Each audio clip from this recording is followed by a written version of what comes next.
Welcome to episode 4 of Between the Sheets with Pamela. This episode is being recorded at White River Country Estate, where I've been attending the Lowveld Book Fest, which was held at the Casterbridge Lifestyle Centre. Great centre, by the way. Oh, the relief once your events have finished and your nails can get chipped and your hair can look like crap and no one cares. Thank you to the peeps at the hairdresser at Bamboo Centre in Melville for doing my hair and stepping into the breach. Nina stepped into the breach and did my nails. See? Yeah, because my usual person didn't turn up. So thank you for that. Also, thank you to everyone for the very kind birthday wishes. Did make me feel all warm and fuzzy inside, getting all those messages. I had a lovely birthday. The husband spoilt me with gifts and whisked me off to the cinema mid-morning to go and see Jason Bourne at the Prestige at the Zone in Rosebank. Tragically, the power went off midway. Second time it's happened to us there. Ster-Kinekor, you need to up your game. I also had flowers and champagne delivered to my door by my lovely side chick, Sarah McGregor of Clockwork Books. Very, very special to be surprised like that. Although I suspect she may be softening me up before I get all the list of changes I have to make to Things Unseen, to my next novel. Now, I've recorded a few things from my stay at White River, and the husband and the teen both recorded bits of the talks I gave. On Saturday, I was interviewed by the lovely Joanne McGregor about misconception, and on Sunday, I gave a talk about writing for television to a captive audience, which included a dog.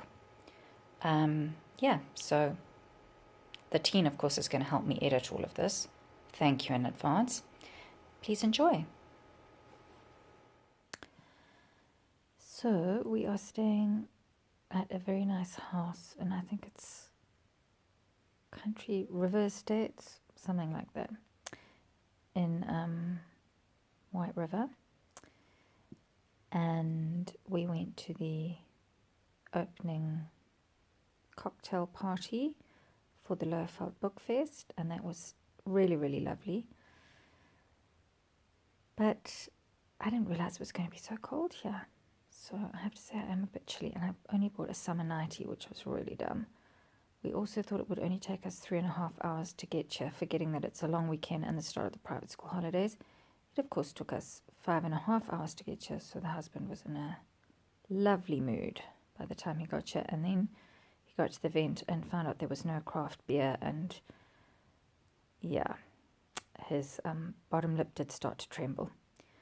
Anyway, had a lovely evening, and now I'm ready for bed. Good night. Get your lunch served in time and join us for this section. This is the glorious Pamela Power. Hello, hello. She's an incredibly talented novelist. She writes for television, and she's the queen of Twitter. If you don't follow her, you should, because you will learn the most amazing things. Were you deliberately sort of trying to subvert this whole romanticized, it comes naturally, it's such an easy process, it's wonderful with your story? Talk to us a bit about that. Totally. Because I was really appalled by it. I was like, nobody told me. I remember my mother-in-law saying to me, but you wouldn't have believed us if we had actually told you. For me, I sort of, and even when you read the book, and I sort of approached it like a research project. I was going to research, I was going to read lots of books, and it was all going to make sense. Mm-hmm. And like you said, and the baby was going to have read those books too. And so, like the whole issue of like breastfeeding, whatever, a line in the book where I say, mastitis, and they said, it might be quite painful. And I'm like, it's like giving birth all over again through your nipple.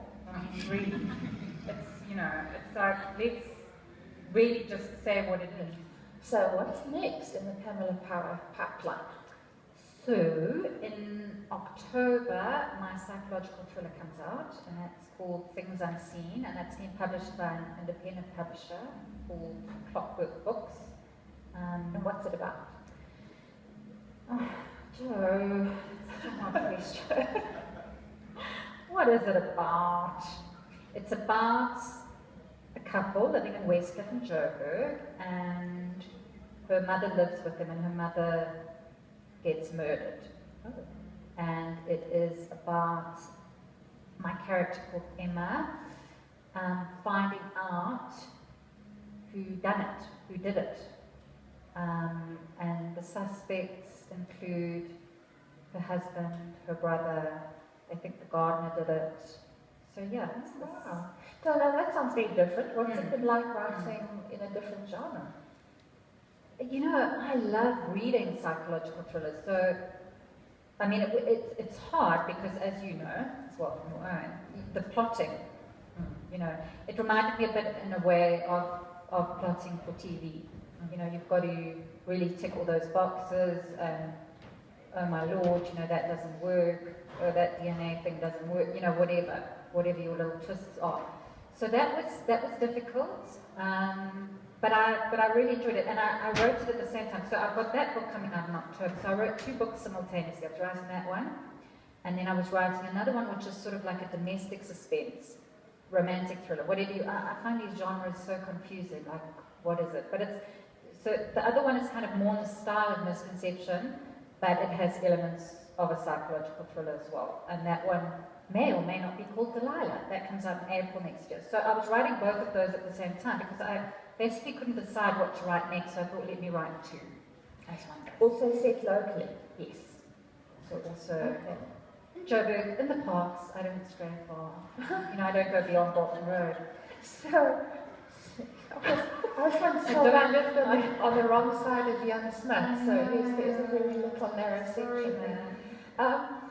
Which of those genres did you most enjoy writing or most connect with? Or I think Things Unseen was more challenging, but writing Delilah was a real laugh because it's set in a girls' school.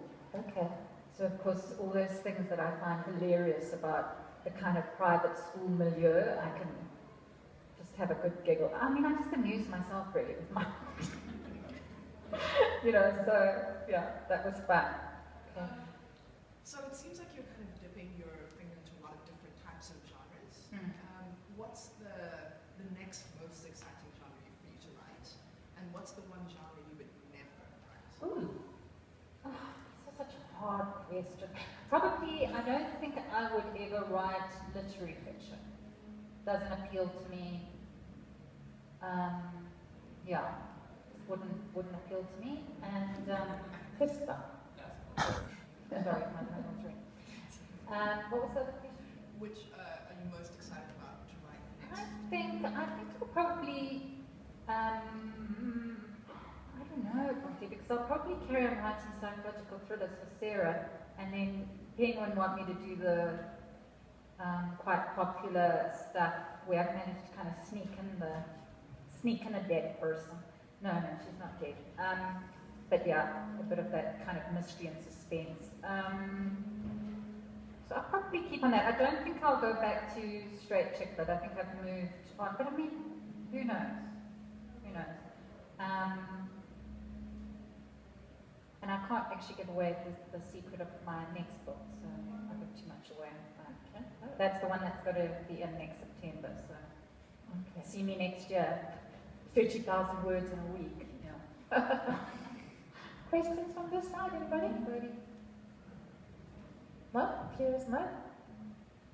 Okay, well tell us what you're going to be talking about tomorrow at your TV writing session. Just in closing. So tomorrow I will be taking you through the process of having an idea and how that kind of gets translated into a soapy script. Yeah, so I'll be talking about the process of what we go through on Mubango, from our sort of story workshops into our script breakdowns and into the finished product.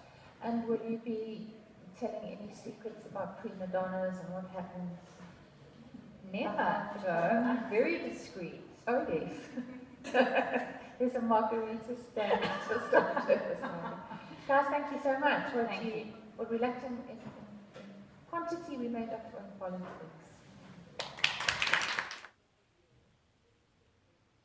yes, as you can see, I'm busy practicing my speech for tomorrow on writing for television. I hope we get a few more people than we had today. I think poor old Janice is going to platz if she has to listen to me speaking one more time, as she has actually sat through my speech about how I became a TV writer and how I got published. She said it's about the 5th time she's heard it. Had an awesome day today, though. Lovely place. Loved the Casterbridge Lifestyle Centre. Really had a good time with Bontley and Janice and Joanne McGregor. And yeah, the strawberry daiquiris and the margaritas were awesome. Looking forward to tomorrow. And yeah, actually kind of ready for bed now. Pretty exhausting day, some lovely sessions, but I'm tired now. So, good night. So I was lecturing in the Wits drama department at the time, and I was also doing my master's in writing. And for one of my modules, I started off doing my master's in the in the drama department at Wits, and then they started up a creative writing master's in the language and literature department. So I did 2 modules in the drama department, and then I moved across to the language and literature department. One of my modules in the drama department, I wrote and directed a musical called Oh Baby, and my son's kinder music teacher happened to be the sister-in-law of one of the producers of Generations, which at the time was our most watched soapie in South Africa. And she came to watch the play, and she went, well, we're looking for writers for Generations. Please will you write a test script? So it really was just, I happened to be in the right place at the right time. Somebody saw my work and they thought, please will you write a test script for us? I really commend the whole team at White River for getting this event off the ground. Louis, Judy, Irvin, Jane, the whole lot of you, thank you, thank you, thank you. It was a beautiful book festival. I picked up 2 books at the event. Team Trinity by Fiona Snickers. She wrote me a lovely message in here, if I can find it. To Pam, thanks for being the most supportive writer friend ever. Love, Fiona. So I got that, and I also got Soccer Secrets by Jane Balling. And Jane, you need to sign that for me. Yes, so I bought those for the daughter. I thought she would enjoy them. And just to end off with a couple of reminders, the bookings for the Open Book Fest in Cape Town in mid-September have opened, so don't forget to book for that. I will be doing a charity dinner on Saturday night down there. Otherwise, I'm just there to jaw, really. Plus, don't forget about the book launch at Love Books on Wednesday night. This Wednesday, the 10th, 6 for 6:30. It's for a collection of short stories called Die Laughing. And my lovely friend Gail Schimmel has a story in it. So please come along. We'd love to see you there. That's it for this week. Oh, except I just want to say happy birthday to my very, very dear friend Kitty Grant. Hope you have a fabulous day. Yeah, and don't forget to read Essay. Bye.